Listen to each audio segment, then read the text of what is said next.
تو دعا شرک فی الدعا، مانگو صرف اللہ سے، اللہ سے، اللہ سے، وہ چاہے کسی فرشتے کے ذریعے، چاہے کسی فوت شدہ ولی اللہ کی روح کے ذریعے سے، چاہے کسی کو بھی نہیں، براہ راست اپنے حکم سے، اس کی تو قدرت ہے، جو چاہے کرے، کن فیکون، وہ جیسے بھی ہو وہ آپ کی ضرورت پوری کرے گا۔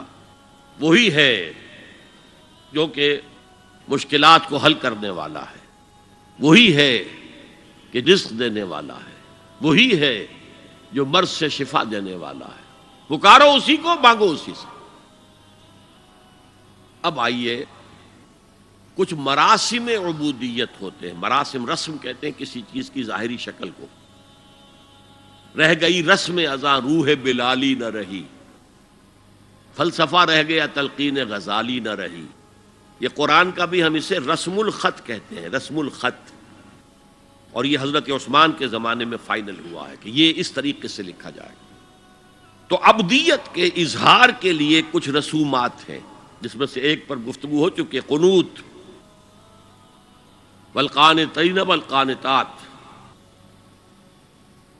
یہ جو ہے اللہ کے حضور میں چاہے ہاتھ باندھے چاہے ہاتھ کھلے ہو، لیکن ذرا جھک کر گردن میں خم کر کے کھڑے ہونا، یہ نماز کے اندر جو قنوت ہے، یہ قنوت ہے، یہ بھی اپنی عاجزی کا اظہار ہے، عجز اور تذلل۔ وہ جو ابن قیم کی میں نے ڈیفینیشن آپ کو بتائی، العبادت تجمع اصلین، غایت الحب وغایت الذل والخضوع، حد درجے میں اللہ کے سامنے بچ جانا، جھک جانا، گر جانا، رکوع، سجدہ، اللہ کے سوا کسی کے لیے نہیں۔ اور اس معاملے میں دین محمدی جو اپنی تکمیل کو پہنچ گیا، الیوم اکملت لکم دینکم واتممت علیکم نعمتی ورضیت لکم الاسلام دینا، آ حضور کی بعثت سے قبل سجدہ تعظیمی جائز تھا،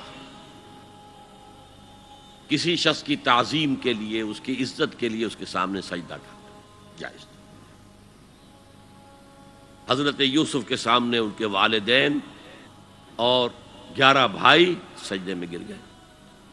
بچپن میں خواب دیکھا تھا اور 40-50 سال بعد اس کی تعبیر بالفعل ایک اس واقعے کے طور پر سامنے آ گئی۔ سجدہ کرنا، جھکنا، سجدہ کرنا، یہ جائز تھا، سجدہ تعظیمی۔ حضور پر شریعت مکمل، توحید مکمل، اب ہر نوع کا سجدہ حرام مطلق ہے سوائے اللہ کے کسی کو۔ ہمارے مسلمانوں نے بھی اپنے دور ملوکیت میں سجدہ تعظیمی شروع کرا، عدالت کے اندر بادشاہ کے دربار میں جا رہے تو سجدہ، سر جھکا کر رکوع کی حالت میں۔ یا آپ کے پڑوس میں جو حیدرآباد کی ریاست تھی، سلام کیسے کرتے تھے، کتنے جھکتے تھے، اور پھر وہ جھک کر وہ سلام ہو رہے۔ یہ مشرکانہ فعل ہے، مغلیہ دربار میں بھی تھا۔ شیخ احمد سرہندی رحمۃ اللہ علیہ نے کہا غلط ہے، حرام ہے، جائز نہیں۔ دربار میں شکایت پہنچ گئی، آخر مخبری کرنے والے بھی تھے، حاسد بھی تھے، وَمِن شَرِّ حَاسِدٍ إِذَا حَسَدَ، طلبی ہو گئی، بلایا گیا دربار میں حاضری، اور ایسا اہتمام کیا گیا کہ جب حضرت مجدد آگے آئیں بادشاہ تک جانے کے لیے تو درمیان میں ایک دیوار سی حائل کر کے اس میں کھڑکی کھول دی کہ اس میں سے جھک کر گزریں گے نا تو رکوع کسی درجے میں تو ہو جائے گا۔ رکوع بھی سجدے ہی کی ایک شکل ہے، سجدے کا ہاف کہہ لیجئے، لیکن یہ کہ جب آیات سجدہ آتی ہیں قرآن مجید میں تو عام نمازوں میں میں دیکھتا ہوں کہ وہ آیات سجدہ والی آیات پڑھی نہیں جاتی، حالانکہ ان کی ایک خاص کیفیت ہے۔ تراویح میں تو پڑھی جاتی ہے، لیکن پہلے بتا دیتے ہیں کہ یہ دوسری رکعت میں یا پہلی رکعت میں سجدہ آ رہا ہے تو لوگ تیار ہوتے ہیں۔ لیکن رکوع بھی اگر فوراً ہو جائے آیت سجدہ کے بعد تو اس سے بھی اس سجدے کا حق ادا ہو جاتا۔ بہرحال حضرت شیخ مجدد رحمۃ اللہ علیہ دربار میں آئے تو اس کھڑکی میں سے پہلے پاؤں گزارے، پھر اپنا سر نکالا، پھر جیل میں ڈال دیے گئے کوئی پرواہ نہیں. حاضر ہوا میں شیخ مجدد کی لحد پر، وہ خاک کے ہے زیر فلک مطلع انوار، گردن نہ جھکی جس کی جہانگیر کے آگے، جس کے نفس گرم سے ہے گرمی احرار. وہ ہند میں سرمایہ ملت کا نگہباں، اللہ نے بر وقت کیا جس کو خبردار. دین الہی، دین محمدی کے خاتمے کا اعلان تھا. اب بڑے بڑے مولویوں نے یہ اکبر کو سبق پڑھایا تھا، بڑے مولوی، درباری مولوی،